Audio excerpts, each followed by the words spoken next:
Hey, this is G with All Astrology. Today is December 15th, 2019, and I'm going to talk about a few of the current transits, some of the things we're experiencing. We have Jupiter trining Uranus, okay? Jupiter is in Capricorn. It's at 3 degrees, and we have Uranus at 256 in Taurus. So these are earth signs, which means a sweet trine. Now, if you have anything in Virgo in your chart at a low degree, so it has to be around 3, 4, 5 degrees at the most, you're going to have some beautiful benefits. That's what a trine does. It brings us ease in that area of our life. Okay, so depending upon where your earth signs are, where is the Virgo in your chart, where is the Taurus in your chart, and where is the Capricorn in your chart, that's where you're going to be getting ease. And it's beneficial stuff. Okay, usually there could be something of a surprise because Uranus is involved. Jupiter's involved, which is typically beneficial. And Jupiter is all about adding to something, okay? Now, downside of this is that if you have any planets in your chart that are between 3, 4, 5 degrees of I'll just keep it simple, of either Leo or Aquarius, okay? Leo or Aquarius, these are the fixed signs. Like energy, squares. Like elements, trine, all right? So the fixed signs are Taurus, Scorpio, Aquarius, and Leo. So Uranus at 3 degrees in Taurus, if you had anything at 3 degrees in Leo, it's going to square. If you have anything at 3 degrees in Aquarius, which is the exact opposite of Leo, it's going to set up a square. Now, if we flip that around and talk about Jupiter, okay, Jupiter's in Capricorn. So what squares Jupiter in Capricorn? Capricorn is cardinal energy. So if you have anything in the cardinal signs, what are the other cardinal signs? We have Capricorn, we have Cancer, we have Libra, and we have Aries. So if you have any planets, or significant angles, I should say, which would be your IC, your midheaven, your ascendant, and your descendant, between the degrees of like 3, 4, or 5, Jupiter is going to square them. Now, the thing about a Jupiter square, many Jupiter squares are actually quite beautiful, quite beneficial. It's the one sign, well, that and Venus, you can read up on them and it's like, okay, this transit, all this good stuff, good, good, good. But just keep in mind, Jupiter tends to exaggerate. So whatever it is angling, whatever it's aspecting, whatever other planet it is talking to in that square, it depends upon what that planet is and where this is in your chart. And then you can better understand what kind of a conversation they're having. But just remember about Jupiter. Jupiter has the ability to add to things, exaggerates things, okay? Let's move on just a little bit more because there's something else I really want to touch on. I'm actually going to do a free reading with this and give out some free information for one of our wonderful subscribers here at All Astrology. And in a minute, I'll tell you how you can get yourself a free reading here.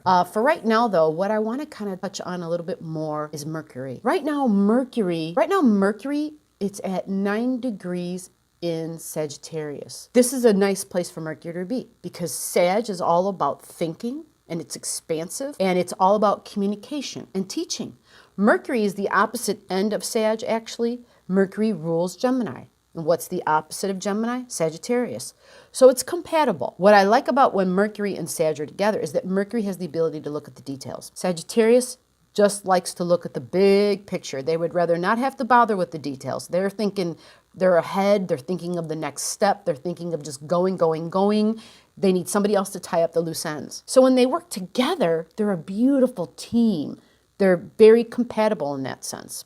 But something I want to talk about that is not traditionally spoken of, at least not in my studies, is there is a belief system. And I am still testing the waters about this belief, but there is this idea that when a planet gets too close to the sun literally blocks the planet's rays from emanating and from actually touching us. And so we don't feel its effect here on Earth. I'm really in a state of observation, but what I am noticing, and there are other factors involved because there's other astrology going on, there's other transits, there's other planets moving around, right? And this is all astrology. This is a holistic view of our energetic frequency grid. We've got to look at it all before we can say, okay, this is what this means, right? And I would encourage you to do the same because the whole thing about astrology, I am a firm believer that it's It's not for you to take my truth and to make it your own. It is for you to take these long-standing truths, things that the ancients have said, hey, this is what this means and this is what this is. But figure it out for your own life, okay, for your own chart, and say to yourself, is this relevant? Is this true? Does this make sense for me? Is there a little bit of truth to this? And I am in the process of trying to, kind of like explicate all of this, which is kind of like an unraveling, a detangling of all the energies. But the best thing to do is learn how to understand what something means individually and literally just pick it apart piece by piece, okay? And then after you've done that with each thing in your chart, then you get this better idea of what this whole picture is going to be. So with that said, I felt like I just said a whole lot of nothing. Mercury is close to the sun right now. The sun is in Sagittarius. Mercury is in Sagittarius. Now, when they're this close, the idea is that the sun tends to block out the effect of that planet, Mercury. Well, why does this matter? Because Mercury is our ability to think. It is what enables us to give us clear thinking. Where's Mercury in your chart? What area of your chart? What sign is it in? If you have Mercury in Pisces in your natal chart, you're not going to have clear thinking, and you know it. Now, I get it. There's other things that will affect it. Really clouded or just a little bit of clouded, okay? There's other factors too. But typically, think about Mercury as a human being. There's a cat running across the floor. There's a human being who's in water, and not just in water where you're walking on, your feet are on the ocean floor or I should say the riverbed. How's that? Because I can't walk on the ocean floor, not yet anyway. You're on the riverbed and it's got pebbles down there. So you're able to literally walk along the riverbed, right? And it's just like a smooth current. But just imagine what Mercury is now. Mercury being there is walking along a riverbed where there's no stones, but it's got like a sandy bottom and it's higher, deeper water. It's not just, it's like knee deep or maybe almost waist deep. And so if you've got water where you're almost waist deep in, you're moving slower, right? If there's water moving, if it's a strong current, it could knock you off balanced, right? Now remember, we're talking about Mercury, which is how we think. Now, if your feet are on this riverbed, but it's really a sandy bottom and it's kind of loose, your feet are actually kind of sinking in this sandy bottom. You're held back even more. Your inertia is slowed down even more. Your thinking is slowed down even more, okay? So Mercury in Pisces is typically not the greatest placement. So this matters right now because what we're coming upon, I noticed in the last week, I've got comments, I've got people I've known talking about events going on in their life, and it's starting to become quite common. And even in my own life, I am totally part of all of this with you. We're getting information, and it's as though it throws us for a loop, right? Because we know Uranus is involved, surprises. But at the same time, it's not 100% accurate information, or our view is not clear. Because what happens when Mercury is in Sagittarius? Mercury in Sagittarius, Mercury is coming upon a square because it squares up to Pisces. All right, you look at that, right? They're 90 degrees away. You've got Sag over here and you've got Pisces over here. They square each other. So as Mercury travels through Sagittarius, if you have any signs in Pisces, your Mercury, your thinking, is going to become more difficult, more clouded, because Pisces is all about confusion, illusion, delusions. It's dreamy like, it's groovy. It's that room with the little dim lighting in it, and there's some smoke going on, and there could be some, hallucinogenics involved or not, but things that it's more dreamlike and just laid back and just be free, and just don't worry about anything. There's no rules here, that kind of thing. Well, Neptune's in Pisces, and Neptune right now is at 16 degrees. Mercury's at 9 degrees. So Mercury right now is already technically squaring Neptune. Typically, it's an orb of 8 degrees. Neptune is a slow planet, so we can definitely give it an orb of 8. Now Neptune is squaring up to Mercury. So when I hear people saying things like, okay, this doesn't make sense, or this happened, there's things going on. And once Mercury clears that, now Mercury is only at 9 degrees, so it's going to be in Sag for a little bit more time, folks, that we're going to have to deal with this, where things are clouded. Things are not as what they seem to be. Okay, I know we've been dealing a lot with that, but I want you to keep this in mind going forward. okay? Because it's December 15th. So for the rest of December, expect things to be different in communication, information that's coming in. We're going to get some information here, and then 2 days later, all of a sudden, it's different, okay? It's like, okay, somebody retract something, or there was a miscommunication in some way, shape, or form. Find out where Pisces is in your chart. Find out where Sagittarius is in your chart, because it's those houses that are going to be going through these miscommunications or unclear communications. Or maybe there might be some deceiving going on. There could be, depending upon other things in your chart. Again, this is just to give people a heads up. I really like things to be clear. I think it's important. I think if we could all have clear communications, it would satisfy and help so many misunderstandings. I think that's probably one of the greatest problems we have in our society. Purposeful misinformation that goes on, because to dig through all that stuff takes effort, takes energy, takes intellectual strength. A lot of people just, at the end of their day, they don't have the intellectual strength to do that, right? Life can be hard, life can be challenging. So I just thought it was important to set that up. Now, if Mercury, squaring this already as it is, if Mercury disappears, if it loses its power to think and its strength of logic and intellect, we're going to definitely have another emphasis on lack of thinking, lack of rationale, because it's affecting all of us somewhere in our life going ahead for the rest of December and part of January. This is important to have this backdrop of information. Go ahead, now that I've kind of talked through this, go down below, comment your birth info. Once you tap the bell, I can communicate back with you. And so I may need further information. And if that's the case, I have to be able to get in touch with you. I have a lot of people where they don't respond. So we have to be able to communicate if you want free reading, all right? And the YouTube comment bar is how we do that. Let's move on to this reading. And I'm going to say up front, first of all, I want to apologize to you, the person I'm about to do the reading for, because I already put your chart out and I got the AM and the PMs wrong. Apparently I read it, or either way, it got typed in wrong. Here is your accurate reading. The time is 9:40 p.m. Okay, and this is for a birth date of February 16th, 1961. And this is for those of you out there who are ascendant sign listeners. This is a Scorpio ascendant/rising sign. So if you listen to this video, you can hear some of the points and bigger things that are going to be occurring. Like we have a new moon and an eclipse coming up at the end of December. And we have another eclipse happening in January. We have the Big Butt 2020 conjunction that everyone's been talking about also in January.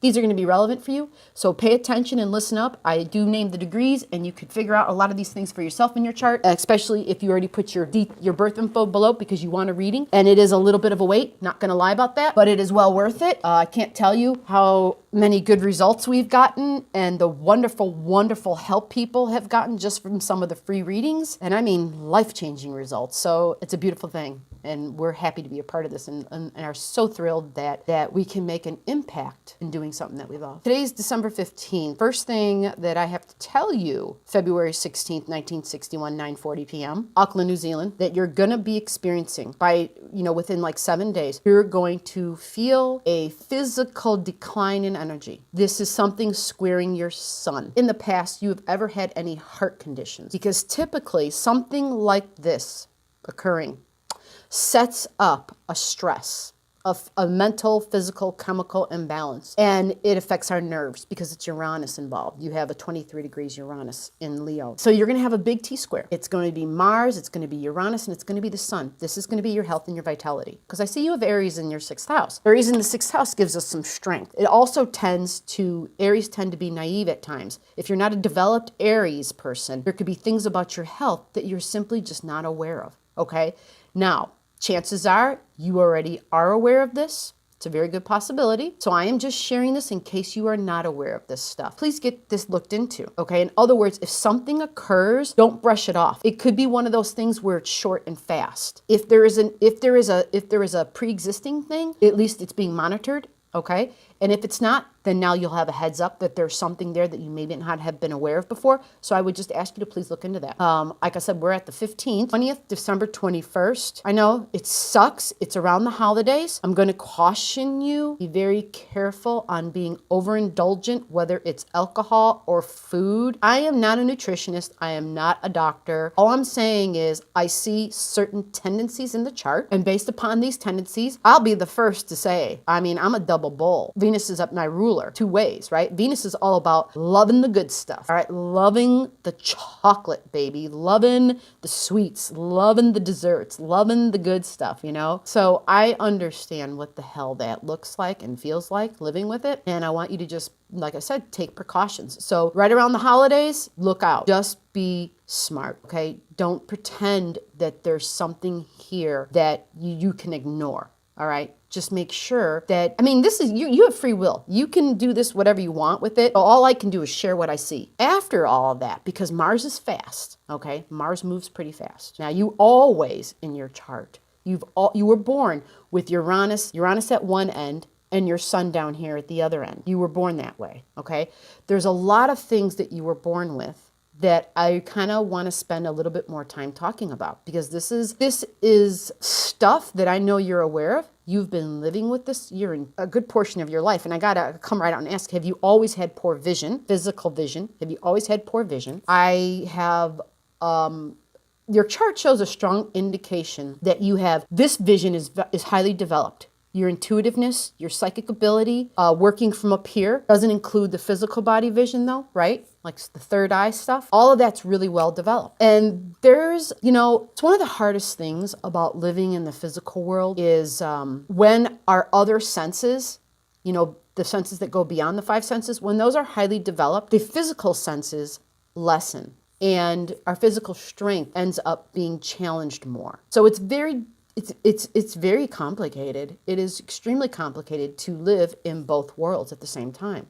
And I'm always talking about that because it's one of my greatest stresses, I think. It's like, okay, like so much of this Piscean other world exists, but if nobody else can see it and if nobody else acknowledges it and people think you have 5 eyeballs, if you even so much as talk a little bit about it, right? It's like, okay, you see immediately, all right, that doesn't work here, And so you're the odd man out. Right? You are just the odd one. And so it's uncomfortable. It's uncomfortable. And trying to figure out how to make, having the one foot in the one bucket and the other foot in the other bucket and how to coexist is complicated. With that said, with those high sensitivities that you have a Pisces moon, very physically sensitive, emotionally sensitive, like empathic, can feel what other people are feeling. You're Scorpio in the first house, right? That also makes you very, very psychic, all right? Your Mars is also in water, all right? The water signs are water is a great conductor of energy.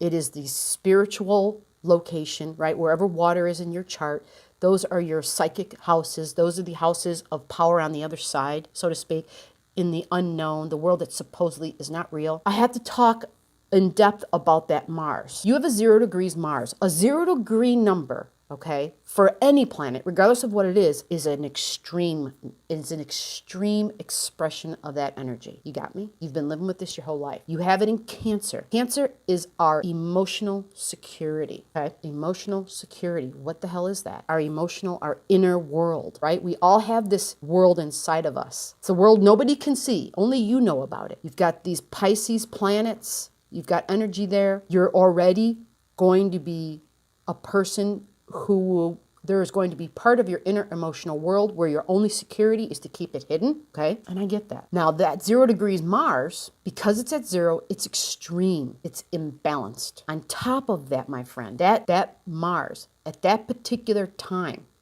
February 16th, 1961, at that particular time, that Mars has an extra oomph to it. It's called being out of bounds, which means it's erratic in its behavior. It's more extreme.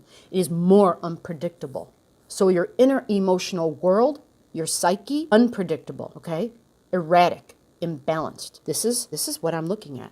I've never met you, but I see this, and this is what this birth time and location and place, this is what this reads. Now, you have another factor in your chart. I'm sharing all this with you. This all sounds like a downer, but if it were me, this was my chart, this would feel like a huge relief. This would feel like a huge relief for me because I would finally feel like someone understood what the hell it was like being me and all the crap you've had to deal with.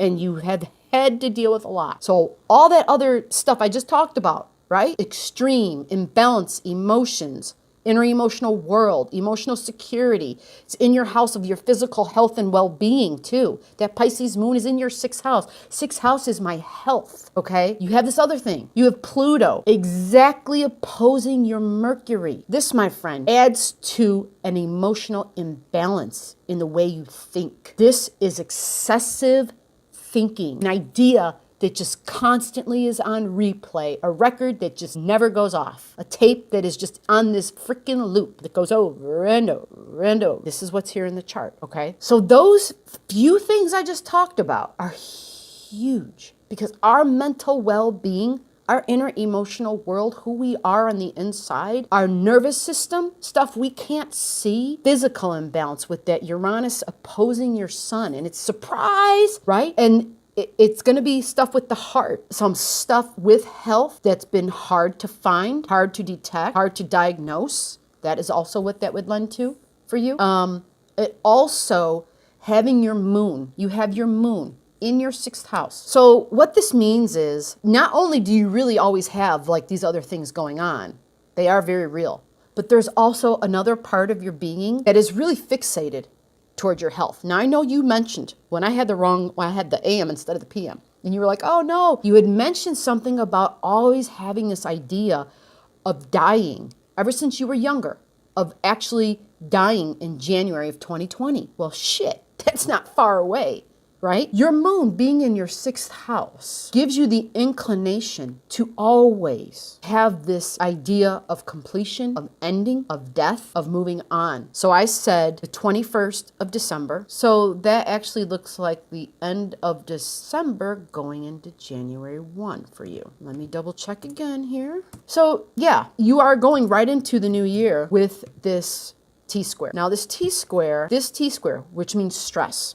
Okay, which means a square over here and a square over here. Stress. Stress to the left, stress to the right. Starting December 21st, going all the way into the 1st of the year. Get your stuff checked out. Do what you need to do for you. Looks like they're coming in from, it could be children. That could be anybody that's considered a child in your life. Okay, someone that that looks to you as though you are either a parent and friends, okay? Maybe you have some friends that kind of seem like kids because your Uranus is in your 11th house, and that is our groups. So being involved in a group activity, okay? That looks like it's going to be a group activity that involves entertainment, having a good time, crafty, very artistic, actually. They're artistic and that like entertainment, you know? Lots of colors, actually. And that seems to, like I said, be a part of that tension and that stress. Now, this could also be a romantic partner if you are with somebody right now. So just have a heads up to that. Now, I want to then go ahead to the 1st of the year, 1st of January for you. All right, you mentioned, actually it was, January 1. January of 2020 for you, we have, okay, so let me move this over here a little bit so I look like I'm talking to you, right? So January of 2020, you are going to have the transiting moon touching your natal moon. And this is in your 6th house of health. So this is now going to add to your mental. Well, what happens is when the moon is on top of the moon, your state of mind, your emotions take precedence that day. Now, Neptune, conveniently, is in this area, which is great because Neptune can be a big help. It can add ease. It's a blessing because this is the transiting Neptune. And at this degree, it is getting a beautiful, sweet trine almost exactly from your natal Neptune. So this is a blessing. This is like the guardian angels swooping down and saying, relax, we're holding you in our hands. We've got you, okay? Now this doesn't have to mean, okay, this is ending physically, because this really is about your mental health at this point. So being prepared that if there is something physically going on, do not let your emotions control you. And I know that's asking for you to do a lot, considering everything I already said about the Mars that you have that's in Cancer, which is all about our inner emotional world. But I just thought it was important to give this stuff to you straight and to say that there is divine help here for you. It's a matter of you understanding divine help is surrounding you. Because when I see setups like this in a chart, it's not a coincidence. You have such hard stuff. This is divine help that is set up to support you at this time. You have to believe. You have to trust. You have to have faith. You have a Pisces moon, so I know you do. okay? I know that you realize that that other world that we can't touch, the non-tangible realm, I know you know it exists, okay? You have to have a little bit more faith in it at this time, okay? So when we talk about a death occurring, what I see, when I've seen people's charts who have actually done the astrology around the moment of death, usually it doesn't look like this. What I do see, I see a death, Pluto, a transformation, okay? A change of your way of thinking and a way of that Mars, that out-of-bound Mars constantly controlling you, holding you victim because it's so erratic and so powerful, so intense that when you hit 5, you automatically go to 15. But what I see is, then I looked further down the line for you, some months more down the line. I even went to the next eclipse. There's a big eclipse happening in June, and I see support coming. I see support where you're going to get, there's water, more water trine support coming to help, because all this mental stuff, this imbalance crap, it's all in water, all right? And it's an override of the non-material world in the material plane, all right? And that's very difficult. This is a huge challenge. It's a huge, huge challenge. But what I see support coming. And so there is a death. I see an emotional body. I see an emotional imbalanced body dying and going away. So I thought I should give the end before I gave the middle. I know that makes no sense, but it will when I say this next thing. In December, we have an eclipse. Now this eclipse for you, okay, happens in the house of thinking, happens in your 3rd house.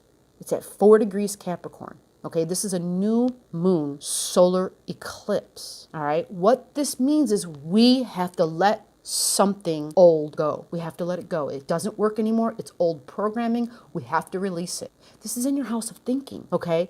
There is old information. There's old downloads you've been working on. It's time for a new update. So when the update occurs, it gets rid of the old stuff and it brings in the new. And the new is going to come. That's what this eclipse promises. It's solar, which means a new beginning. It's a solar eclipse. So there is a new, fresh beginning for you coming. But you have to be willing to let go of the old stuff. That is the only way the new can come. It is dependent on you releasing the old.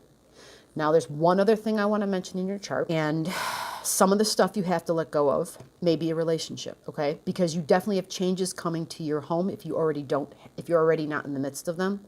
You have changes coming. It could be your inner emotional world, because it's in your 4th house, which is our inner emotional world, okay? But it's not just our inner emotional world. It is literally where we live. That could be changing. It looks like there's a change coming, okay? And it looks like that change is going to be squaring up with a significant one-on-one relationship, a partnership of some sort. And when this happens, typically those relationships end, okay? That is typically what occurs. This is also your Saturn return time, all right? Saturn is coming. And when Saturn comes, it comes about, it's, the transiting Saturn's coming around in your chart, and it's coming back to Saturn again in your natal chart. That's in your 4th house. It's in your world. It's where you live at home, okay? It's your work at home, right? It's that your home is work. Saturn is coming back to that point. And when Saturn gets back to anybody's natal Saturn, it means I've come back because I'm here to literally change the structures of your life that no longer serve you, that no longer serve your highest and best. So if you're in a relationship that does not serve your highest best, okay, if it in some way is inhibiting you from being your best, Saturn challenges it for that reason. If it's a really solid relationship, then regardless of what Saturn throws at you, your relationship typically then becomes stronger. I'm just telling you what the energy shows. It's a very stressful time. I believe that fact that I can see the divine help coming, that I literally see the setups that you have to support you during this time. Again, I don't think it's your physical death. I think it's a death of a relationship. I think it's a death of a certain mentality and way of thinking. I think it's a death of certain belief systems that you had. I believe it's a death of things that people have been telling you since you were a young child. I think it is a death of the emotional body holding on to the tragic ass experiences that happened to you as a child. You know what I'm talking about, okay? I think that's what this is. And I know there's been a lot of work that's been going on in your 1st house because we had so much going on in Scorpio a month ago. And it was all about self for you. And for anybody else that's listening, it's a Scorpio rising. So it's a deep transformation about who I am. And when a transformation comes around, transformation is Pluto. What does Pluto do? It ends something. It's a death of something. So something new, something that is better for you can emerge and can be. And so that's what this is about. That's what I see, my friend. That's what the energy, you have free will. So I want you to really focus on using your Piscean moon to your advantage. Music, lift your vibrations, tune into the higher frequencies to get you through these trying times, okay? I would love to hear what you have to say. I would love to hear your feedback, and I would love to hear what the updates are of how you're handling this. This is big stuff, okay? This is huge, and I hope and pray that this has given you a sense of understanding, an idea of stronger, better, more positive idea of who you are as an individual. Because with a setup like this, my friend, holy crap, you're a strong being. You are one strong warrior. Okay? With that, I'm out. Thank you.